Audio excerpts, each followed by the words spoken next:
Jaya Radha Madhava Kunja Bihari.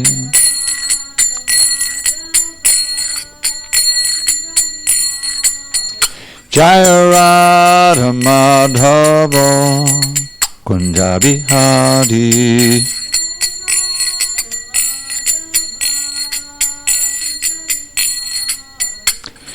Gopijana Vallabha Girivardhari.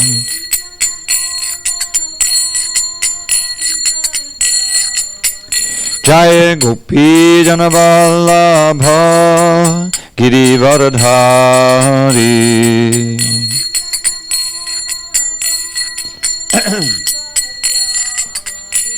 Yashodanandana Brajajana Ranjana.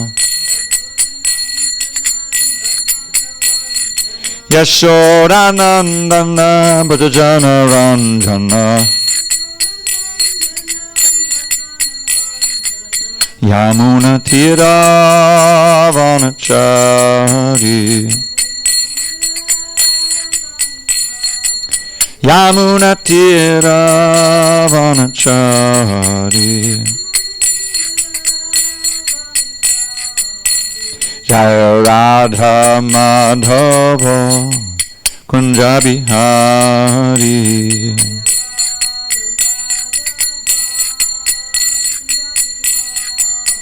Jaya Radha Madhava Kunja Bihari.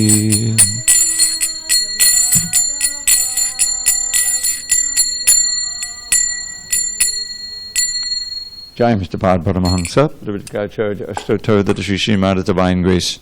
Srila A.C. Bhaktivedanta Swami Prabhupada ki jai. ISKCON BBT founder Acharya Srila Prabhupada ki jai.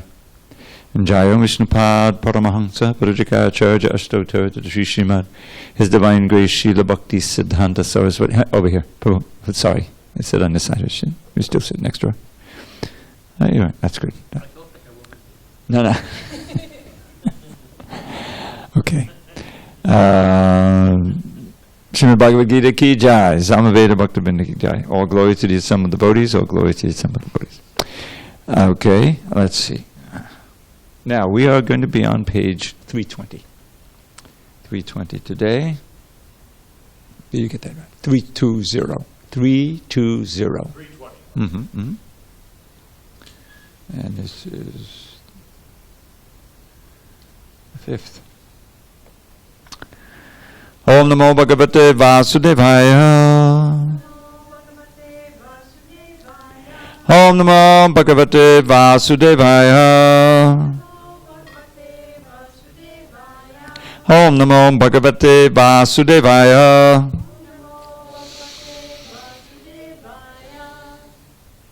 On this 5th day of November 2019 in SanDiego, we're reading from Srimad Bhagavad Gita as it is, translation and commentary by His Divine Grace A.C. Bhaktivedanta Swami Prabhupada.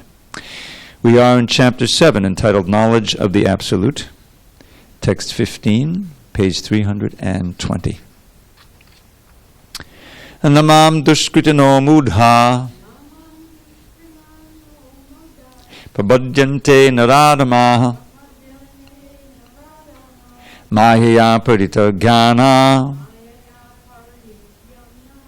Asudam Bhavamashita Namam Dushkritino Mudha Papadyante Naradama Mahaya Parita Jnana Asudam Bhavamashita. Page 320. Namam dushkritano mudha papadyante naradamaha mayaya parita jnana asudam bhavamashita.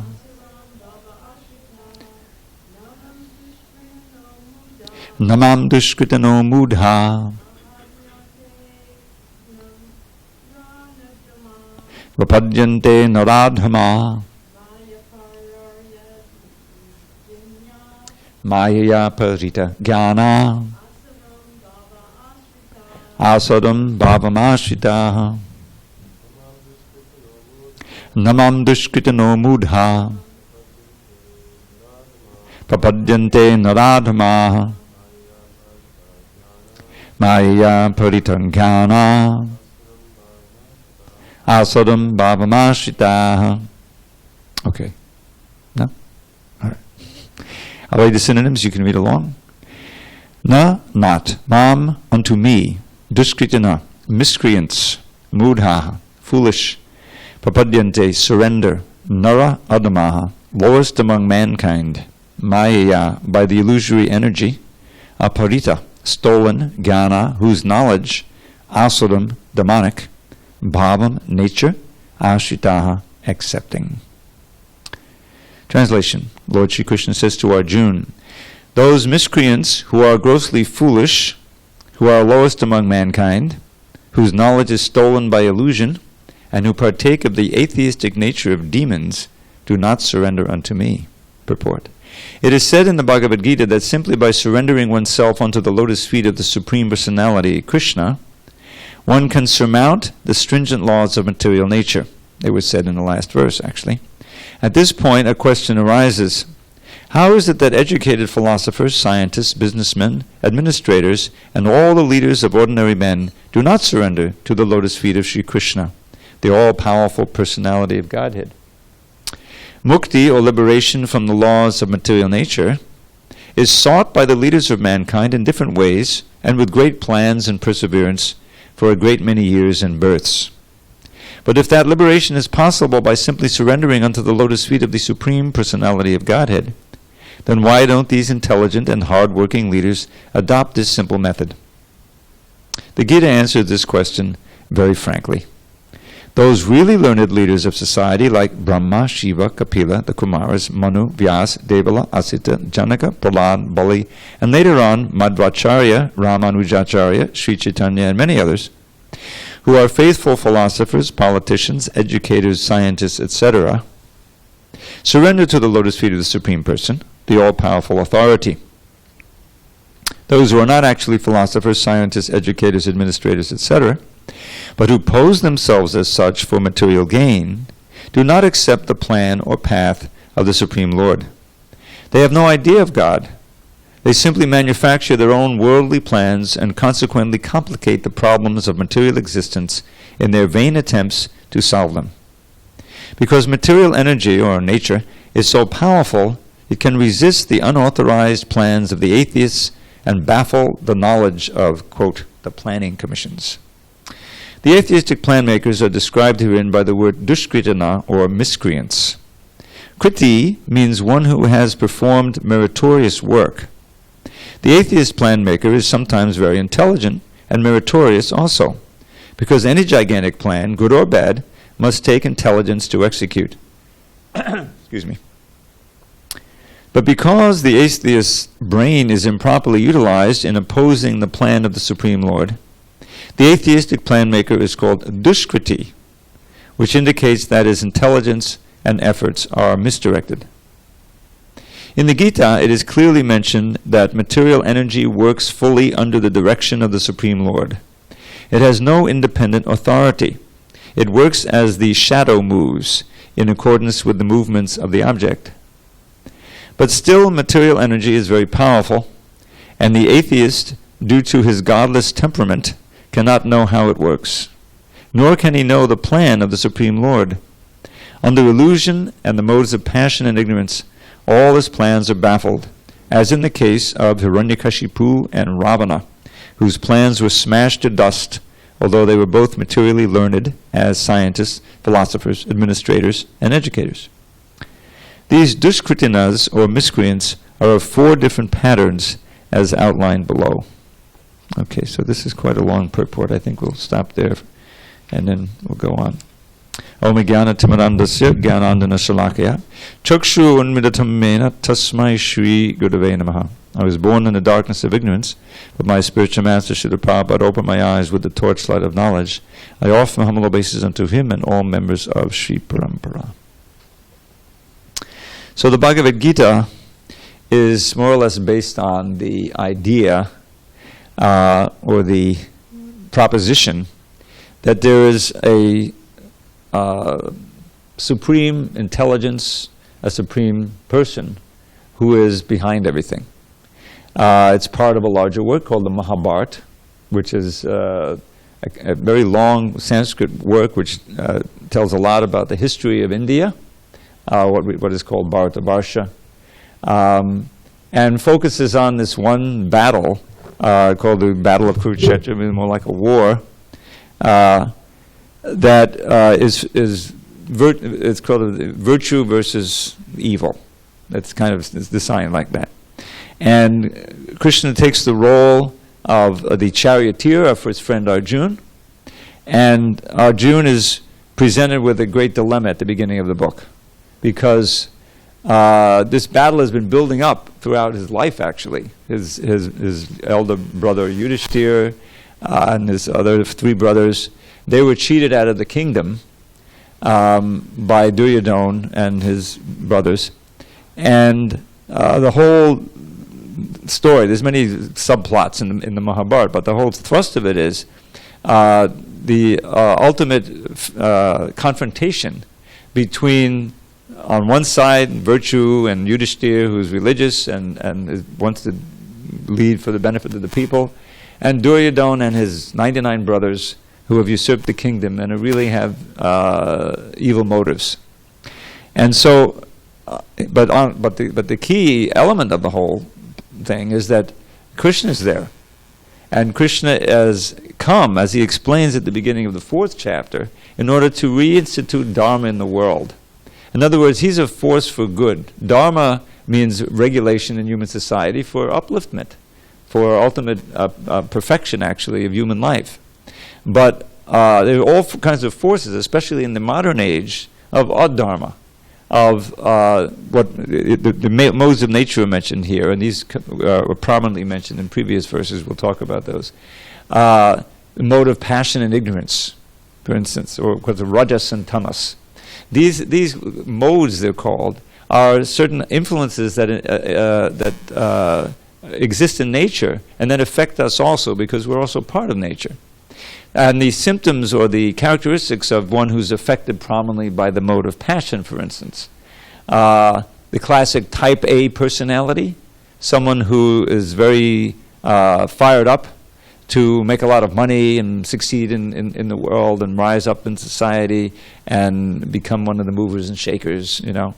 And to that end, I'm thinking of some people who, you know, guys who graduate from MIT and they become quants on Wall Street. Have you ever heard of them? You know, guys who like figure out the computers and everything in order to manipulate the stock market, you know. And they'll maybe work 80 hours a week, you know, to start, you know, just to get ahead and get a step ahead of the other guy. These are mode of passion. And, you know, they come the weekend and they blow it out, parties and things, you know, enjoy it, and come Monday to right back there, you know.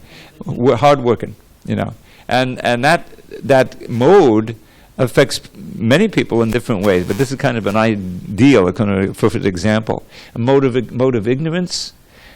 Someone, you know, it used to be, when I was growing up in the New York area, we call them derelicts. They had the Bowery.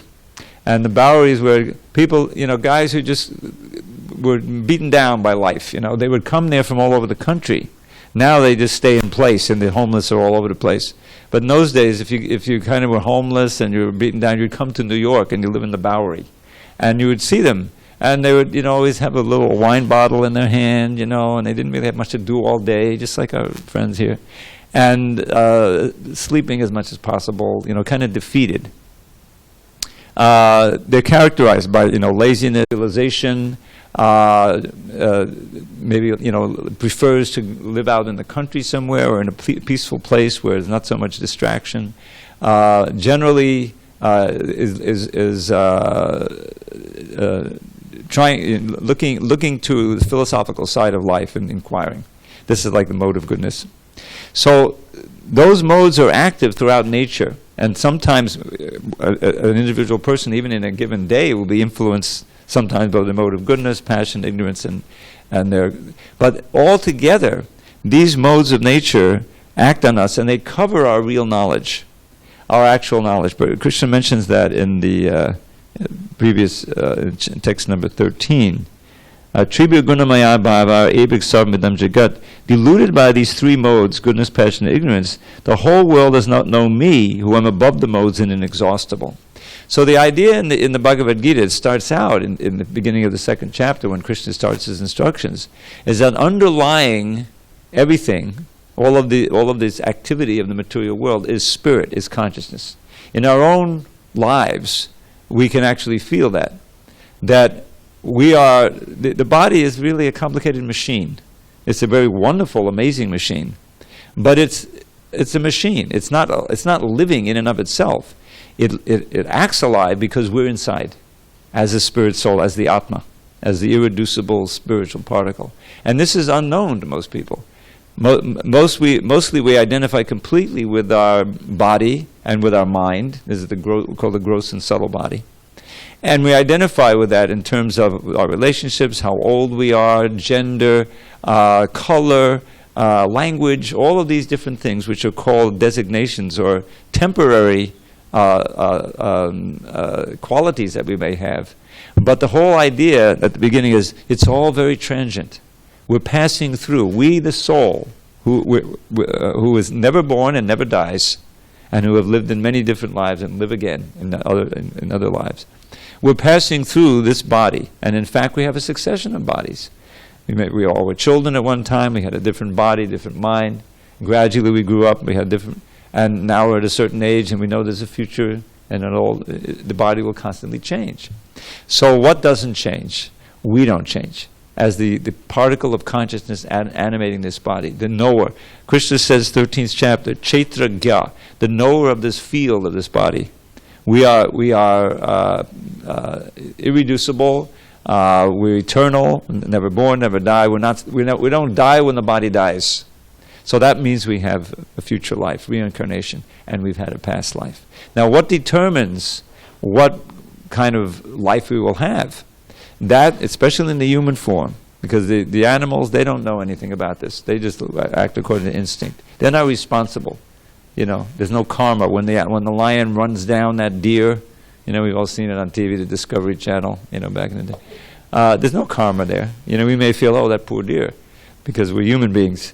But that's just nature working. And the animal, the soul in both of those bodies is moving up, gradually again to come to the human form. Now the human form is a life of responsibility because of the higher intelligence. And we're meant, the Vedas, the Vedic culture, if in India, then it goes back thousands, even millions of years, enjoins us, requests us, entreats us to use the human form to inquire into the ultimate question: where does it all come from? What is the source of everything? What is my source? What is the meaning of it all? Is there a meaning? In other words, ask these questions rather than simply questions, material questions. Where can I maximize, my pleasure? How can I avoid danger? Find something to eat? These are the questions that the animals ask. But human beings can ask that question. Where did it all begin? What's out there? And the Vedic books such as Bhagavad Gita, Bhagavad Purana, the Vedas, the Upanishads, they're meant to answer these ultimate questions. And the Bhagavad Gita is very explicit. It's known as the Gita Upanishad because it kind of summarizes the wisdom of all the Upanishads, which are said to be the crown jewels, the philosophical crown jewels of the Vedas. So Krishna is saying in this Bhagavad Gita, as he said in the previous verse, Daivi Yesha Gunamayi, that this divine energy of mind consisting of the three modes I mentioned of the material nature is difficult to overcome, is really impossible to overcome on our own. But those who have surrendered unto me can easily cross beyond it. So the idea in the Bhagavad Gita is that, yes, there is an ultimate source of everything, and that source is what Prabhupada would call the Supreme Personality of Godhead, which was his translation of the word Bhagavan. Bhagavan is a common word. I'm sure that if you look it up in the English dictionary, it's probably entered in by now. The Bhagavan specifically means, the Sanskrit Bhagavan, the possessor of opulence, specific opulences, infinite beauty and wealth and power and knowledge and fame and detachment. Because God is completely self-contained, Atma Rama. So he can be completely detached. Whereas we always lack something, so we get attached to things in this world. So when we study the accounts of Krishna's life as recorded in books like the Bhagavad Gita, or more explicitly the Bhagavad Purana, we find that Krishna displayed these 6 opulences in the greatest degree. And his pastimes, as delineated in the 10th canto of the Bhagavad Purana, or Srimad Bhagavatam as we have it, shows him, displaying these opulences. So the idea is that he says, one who surrenders unto me, that's what he's asking Arjuna to do. Arjuna is this great fighter on one side, and he's decided not to fight because he sees on the other side his beloved teacher and relatives and friends, and he says, what do I need this kingdom for? He would be part of the ruling kingdom or government if they win the battle. It says, but at the cost of all the people who I love and respect, I don't want it. I'm going to go off to the forest and be a mendicant or something, beggar, rather than be instrumental in the deaths of the people I love. That's really what he's saying. But on the other side, there's Krishna, who he knows wants him to fight, and he knows that the whole purpose of this battle is not that he will enjoy a kingdom, but that virtue will be enthroned in the person of his elder brother Yudhishthir, who's the son of Yamaraj, who's Dharma personified. So he's torn, he's paralyzed. On the one side is his feeling, on the other side is his understanding, his intellect. So he's kind of paralyzed. And what he does is he surrenders to Krishna as a guru, rather than as a friend. They're best friends. So he says, now I'm surrendering to you. Please instruct me as a spiritual master. Shishyaste ham shadimam tvam papannam. But this word papanna is the same root as in this. We see this word papadyante. Those who do not surrender to me, they belong to these categories of people who are missing out on the benefits of human life. So that's the basic outline. Krishna has explained in this chapter already that all these energies that you see, he categorizes, solid matter and gases and liquids. In the Sanskrit is bhumir, apo, analo, vayu, kung, this is space, mana, mind, intelligence, and ego. These are progressively more subtle energies which comprise our very environment. If you analyze your own body, you say it's a conglomeration of matter and liquids and gas and radiant energy and all these things. And everything we see is comprised of that. That's my energy. I created that. And you're also my energy as spirit souls, as Atma, as conscious particles. But you've forgotten that, and therefore you're identifying not as part of me, just like a hand, which is in its nice natural dharmic position when it serves the whole body, or as a sun ray, which possesses a little bit of the heat and light of the sun. We have a slight bit of Krishna's qualities, conscious entities. And our natural position, our constitutional position, is to serve the Supreme, just as the hand's position is to serve the body. You see? If the hand doesn't serve the body, it becomes paralyzed, then it causes trouble, and you have to try to cure it. So similarly, we're in a diseased condition because we've forgotten our connection with the Supreme Personality of Godhead, and we are trying to independently enjoy, and we defeat it again and again by time. In our youth, you forget those things. You're all ambitious to make your way in the world. But as you get older, you realize, a lot of those dreams didn't come true, and whatever did happen, it's gradually going to be more and more in the rearview mirror. And what am I facing?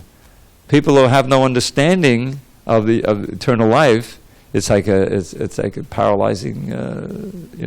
I'm going to cease to exist. That's what I think a lot of people think, is that when death comes, that's the end. It's not the end. It's just a change. Krishna compares it to wearing out your clothes and getting a new coat. And that understanding, if you have faith in it, it changes your whole perspective in life. When life is not just our little, this a short chapter in a very long book, this one lifetime that we're leading here. So that on the basis of that faith in transmigration, reincarnation, the law of karma, then we have to ask the question, well, how can I act in this lifetime for my eternal benefit? Not just my benefit in this lifetime, which is very flickering. And that's the beginning of our spiritual life. And when we understand, now here Krishna is condemning, it says, those who don't surrender unto me, they may be have big intellects, but it's maya aparita jnana, their actual knowledge has been stolen away by illusion. And we're going to start reading here in a couple of minutes these 4 qualities of individuals who will ignore the existence of God and just think it's irrelevant to my life. And there's more and more people like that. What has become God? Is it science, electronics? Is it money? Whatever you feel has the power, right? That's what you're impressed with. But it's complete foolishness, because all of that is just a play of these modes of nature. It's not going to satisfy us. So, if there are no discussion of questions, I'm going to start reading these 4 categories. Okay. So the first category was mudha. Nanmam duskritino. Duskritino means miscreants, means those who may be very intelligent, but they're using it in the wrong way. So here it says, now one of the categories of those who don't surrender unto me, and then the next verse is those who do surrender unto me. So the mudras are those who are grossly foolish, like the hard-working beasts of burden. They want to enjoy the fruits of their labor by themselves, and so they do not want to part with them for the supreme. The typical example of the beast of burden is the ass, or the donkey. This humble beast is made to work very hard by his master. The ass does not really know for whom he works so hard day and night. He remains satisfied by filling his stomach with a bundle of grass, sleeping for a while under fear of being beaten by his master, and satisfying his sex appetite at the risk of being repeatedly kicked by the opposite party. The ass sings poetry and philosophy sometimes, but this braying sound only disturbs others. This is the position of the foolish, fruitive worker who does not know for whom he should work. He does not know that karma, action, is meant for yajna, sacrifice. Most often, those who work very hard day and night to clear the burden of self-created duties say that they have no time to hear of the immortality of the living being. To such mudras, material gains, which are destructible, are life's all in all. Despite the fact that the mudras enjoy only a very small fraction of the fruit of labor. Sometimes they spend sleepless days and nights for fruit of gain, and although they may have ulcers or indigestion, they are satisfied with practically no food. They're simply absorbed in working hard day and night for the benefit of illusory masters. Ignorant of their real master, the foolish workers waste their valuable time serving mammon. Unfortunately, they never surrender to the Supreme Master of all masters, nor do they take time to hear of him from the proper sources. The swine who eat the night soil do not care to accept sweetmeats made of sugar and ghee. Similarly, the foolish worker will untiringly continue to hear of the sense-enjoyable tidings of the flickering mundane world, but will have very little time to hear about the eternal living force that moves the material world. So this is very nicely describes so many people today. Is that we have, it's an effort, it's a commitment to turn our attention to these philosophical thoughts and away from the flickering screens, presenting all of these attractive things. It's really it's a decision that determines our destiny. What we choose to hear, what we choose to think about, how we're formulating our consciousness at every moment. It is our mind that determines our future. Krishna said in the previous chapter, Uddhadet atmanatmanam natmanam avasadi atmayavayatmano bandhur atmayavirupadatmana, that the mind is the best friend of the living being and also the worst enemy. That mind, our own mind, which we can direct toward upliftment, toward investigating these philosophical points and thinking about them, can be used for upliftment. But the same mind, when it's simply engaged in sensual things, degrades the soul, and we become entrapped. We become entrapped by the unlimited, things that are in our field for enjoyment. But we should know that in the previous chapter, Krishna said, the very enjoyments that we can experience with these senses as directed by the mind is the source of our suffering. Now that's so obviously true in the matter of addictions, I mean, we've probably all known people who were drug addicts or alcoholics or something, and it becomes scary to see how much control that can have over someone. They're obviously degrading themselves and destroying their bodies or minds, but it's got a grip. The grip, takes hold of you. That's that addiction. But that's just an extreme example of what happens to anybody who ignores this inquiry that I'm talking about here, and spends his valuable time and the valuable mental and sensual energy in simply engaging more and more with matter, with the deviation. As Krishna said in the text number 14 of last verse, Daiviyesha gunamayi mamamaya doratya, that this energy that we are surrounded by, material energy, is divine because it's connected to Krishna, to the divine, to God. But we forget that, and we just take it for a presentation. Just look what's happening. Who here hasn't heard about the climate change? Now that's become passé, that phrase. Is a climate catastrophe is more accurate. I mean, isn't it obvious? I mean, in the 30 years I've been living here, the climate has changed.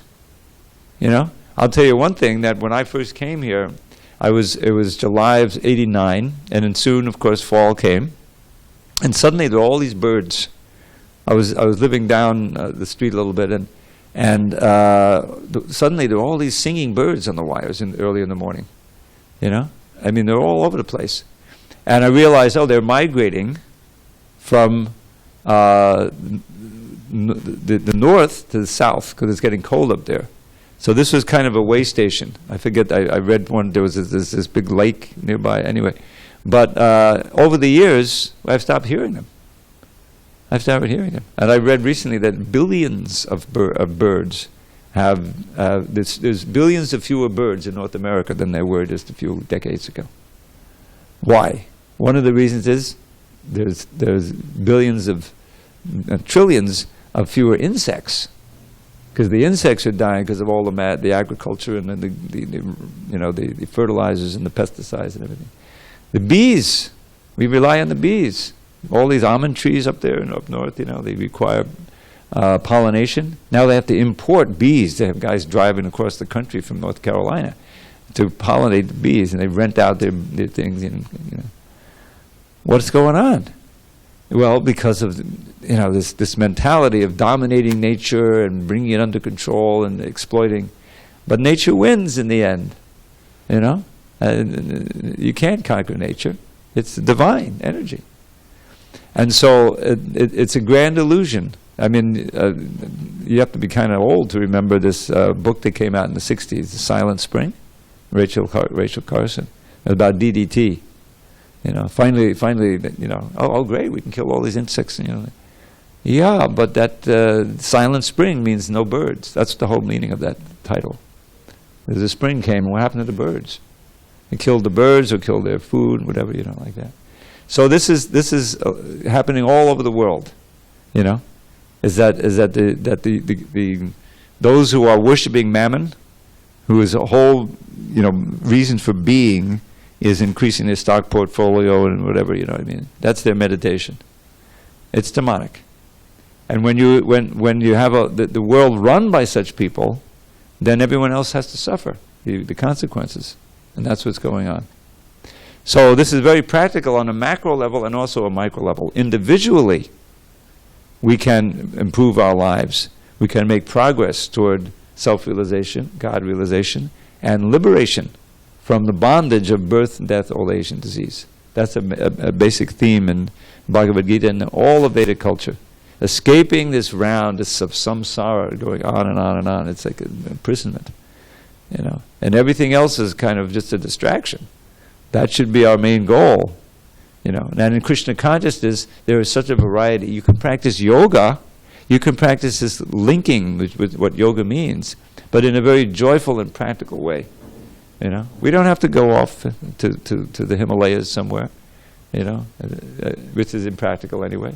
We can practice yoga here, right in this room, you know, by chanting the holy name and dancing and celebrating, seeing the beautiful form of the Lord, tasting the prasadam, hearing the music, reading, doing practical work, giving sacrifice, you know, hard-earned labor, but you can give some practical service or some contribution. And that is how we can escape being one of these four types of people who don't surrender to Krishna and suffer for it. Okay, let's go on. The second class of dushkriti, or miscreant, is called the Naradama, the lowest of mankind. Nara means human being. Adama means the lowest. Out of the 8,400,000 different species of living beings, there are 400,000 human species.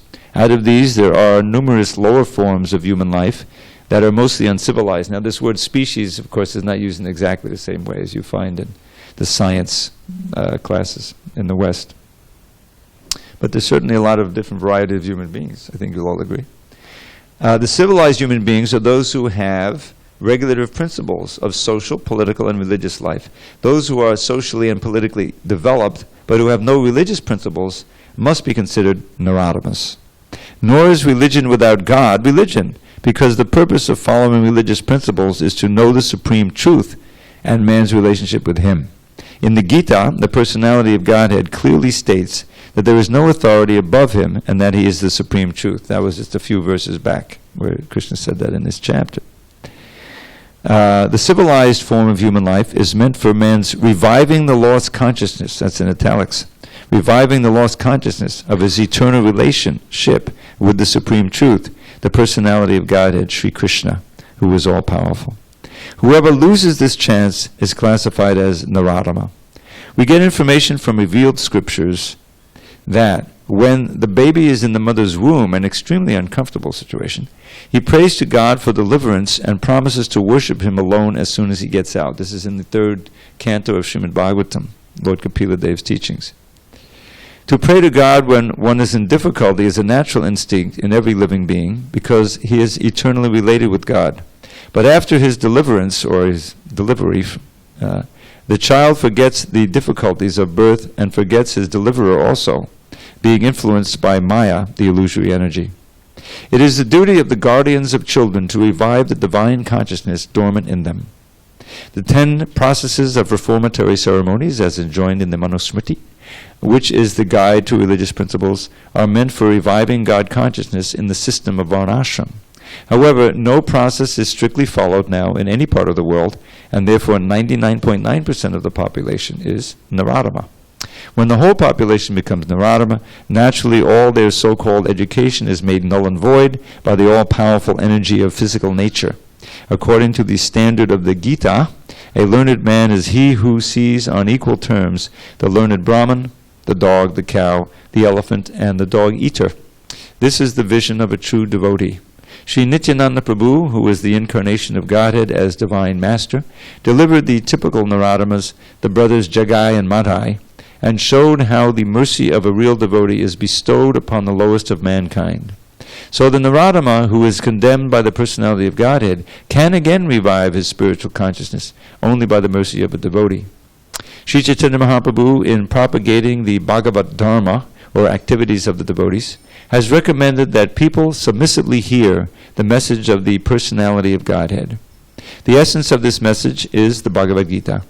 The lowest amongst human beings can be delivered by this submissive hearing process only, but unfortunately they even refuse to give an oral reception to these messages, and what to speak of surrendering to the will of the Supreme Lord.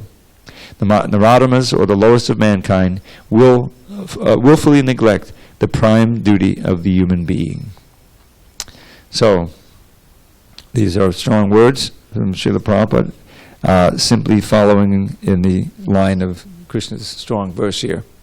There's no time, I mean, and not necessarily in our class here, but on the battlefield of Kurukshetra, the battle is about to begin, so Krishna has only have a short time to speak, and he's not mincing any words. So he's categorizing. The fact is that this is what differentiates those who are really intelligent from those who may seem intelligent but ultimately aren't. And that is their receptivity to the message of surrendering the will to the supreme will of the Lord. Now one may think, well, how do we know what that is? Well, that's what this Bhagavad Gita is all about, is that teaching us a practical means. And this movement is nothing but fulfilling the words of the Bhagavad Gita and other literatures following in the same line. And that is that what is the practical way in which we can turn our minds toward Krishna and turn our hands and our hearts toward Krishna in this world, and become really joyful at the same time. We should understand that this is not, that there's no loss. There's really no loss when we give our time and our energy and our attention to Krishna, because it's our natural position. And one of the characteristics of God, as explained in the Vedanta Sutra, is anandamayo vyasat. This word ananda is a famous word. It means bliss or happiness, ultimate happiness. So Krishna, or God, is full of this bliss. Anandamaya means made of full of happiness all the time. We are part and parcel of Krishna. Our nature is to be happy all the time. But how can we be happy in this world all the time? There's so many dangers, there's so many difficult things. Krishna says it's dukkhalayam.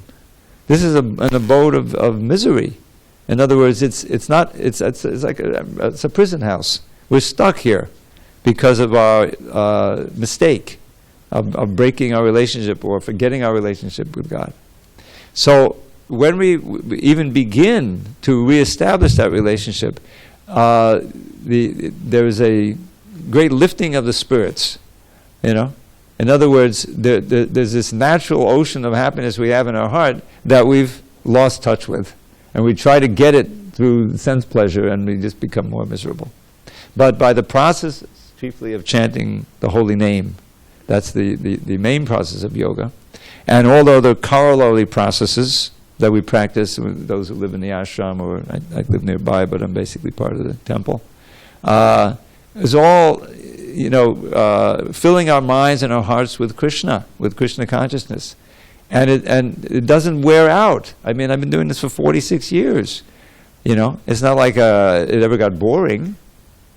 That same mantra, it's a miracle. They chant the same 16 syllables for hours a day, and there's always something new coming in. It's obviously a spiritual vibration. The holy name is described, Namachintamani Krishnas, Chaitanya Rasa Vigraha, Purna Shuddho Nityamukto Abhinadvam Nama Namino. So this is not from the Bhagavad Gita, but it's from another literature. And it says this holy name is like a Chintamani gem. Now Chintamani gem is a spiritual gem that it turns whoever touches it or whoever comes in touch with it to gold. Not like physical gold, but it turns your heart golden. In other words, it transforms you. So the holy name is like that. Namachamani Krishna, the name of Krishna. Chaitanya Rasa Vigraha. It means that it's the very form of loving relationship with Krishna, which is what bhakti is all about, is reawakening our awareness of our loving, specific, custom-made loving relationship with God. Chaitanya Vigraha Purnak Shuddho Nityamukto. It is a complete process of yoga. It is eternally pure. It purifies you when you take part in it, and it is eternally liberated. Not a tinge of material affection, or tinge of material impurity. And the reason is, and this is inconceivable, Abhinatvam Nama Namino, and that means that the name is non-different from the named. In other words, God has empowered this name with his energies so that you can contact him simply by vibrating this name and listening to it and hearing it. Hare Krishna, Krishna Krishna, Hare Hare, Hare Rama, Rama Rama, Hare Hare. These 16 syllables, the Upanishads declare. Iti Shodashakam Nam Nam, these 16 names. You can search through all the Vedas. You will never find a better means of purifying the heart, transcending the evils of this age of Kali, and achieving perfection than chanting these 16 names. It's right there in the Upanishads. So this is not, some made-up thing. This goes back beyond history. And all of our great teachers and realized souls have taught this process and of uttering and repeating the holy name. Now, there are other mantras containing the holy name, but the Hare Krishna mantra is known as the Maha Mantra, the great mantra for deliverance, and it's especially suitable in this age. It is said, Kale Doshinade Rajan, that this age of Kali we're living in now is an ocean of faults. But there's one very special benediction, and that is just by chanting the name of God, one can achieve all perfection. So we should take advantage of it. And everything becomes clearer, more self-evident, the more that we chant and clear our heart. And this Bhagavad Gita becomes very, very enlivening and enlightening. Okay, yes, Ivanya. Haibo.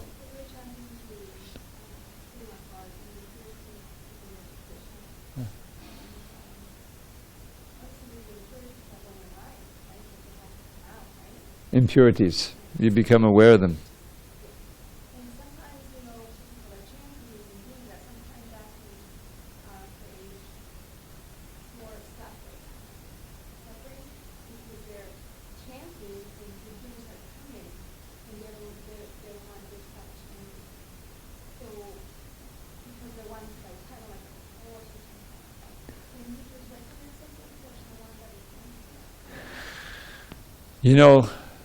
So much is, it's so important to have association, because you get strength from that. That's the whole idea of the ashram, Unfortunately, we don't have a women's ashram here now.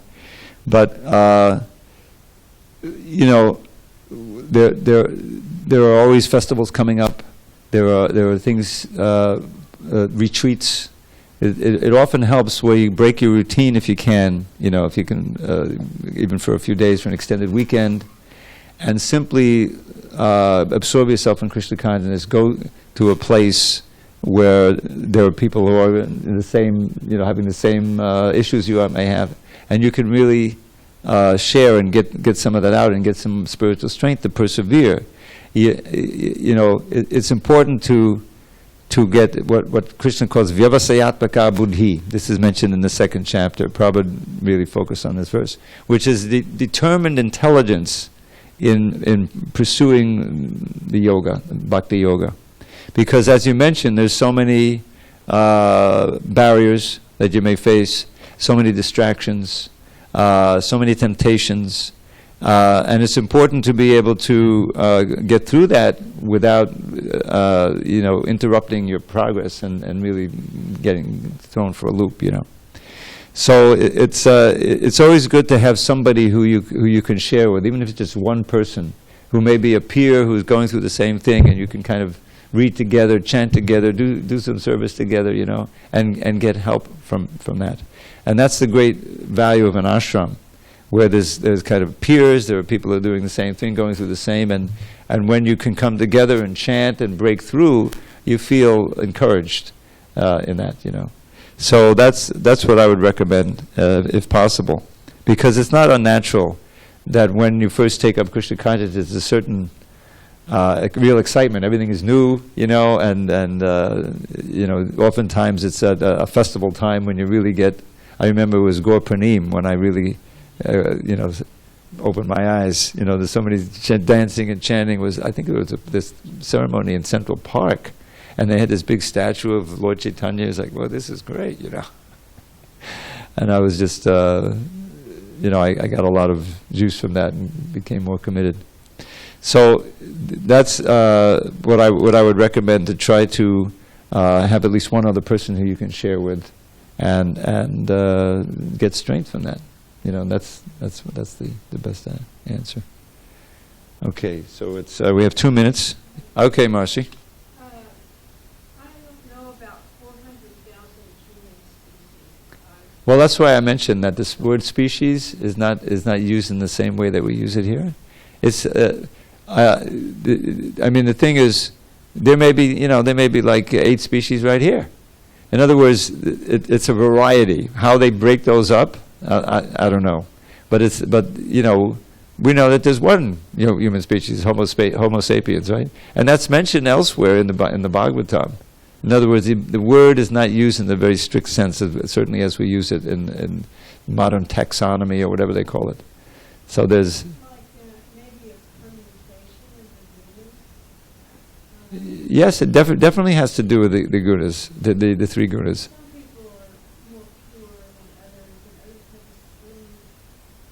than others, and others have a Well, that's the whole idea. Is that there are whole classes of people who it's very hard to break through, But there are others who are maybe culturally, they're open to things like this, and they can easily, absorb and receive the message, and it really enters in. Even within one family, I'm not saying there's different species within a family, but you find oftentimes, I mean, my own family, my mother was receptive. She was, I mean, I joined in '73. She didn't depart until 2006, so that's a good 33 years. And she became a subscriber to Back to Godhead magazine. I would visit her. We would chant together. Near the end there, she was in a hospice situation, and I came there and I said, "Mom, it's time for japa." And she was at the point where I said, "Okay, all right." And I would chant. The mantra, to memorize the mantra was too much at that point. But we chanted 2 words at a time. Hare Krishna. And then she perfectly pronounced, Hare Krishna, Hare Krishna, Hare Krishna. I made a recording of it. Maybe I'll bring it one time. And it was like 2 weeks later she departed, which is great, because when you chant the name, especially like that, you're eliminating, she was 96 years old, you're eliminating all your karma. In other words, so I told her, you have a very bright future, Mom, She was, oh, okay. But it was quite an experience, and devotees have had the experience of actually being there, and having the parents chant, under the name, when they were departing, which is very auspicious. You can imagine. So but my father, from to this dying day, and he passed in '87. He was saying, when are you coming out of that thing? He was always thinking, because it's classic. The mother, if you're happy and healthy, she's fine. Doesn't matter what you do. But the father, he wants you to have a career, well, didn't compute for him. But still, he was thinking, oh, he's a Harekrishna. Yeah, he's a Harekrishna. So he also chanted. Yeah, go ahead. Yeah, I realize we don't have much time, but I've been looking at some of the Prabhupada's books. Can you briefly tell me what the difference is between Atman and Jiva? I can, but we'll have to wait till after the kirtan, because they're going to open those curtains in about 3 minutes. So I will be there. Stay here for You be the part of the kirtan, and we'll have a little prasad, and I'll talk to you then. Okay? It's some confusion there. Yeah. We'll clear that up. And tomorrow we'll have a last class for about a week, because I'm leaving. But we haven't finished this purport. We'll do that tomorrow.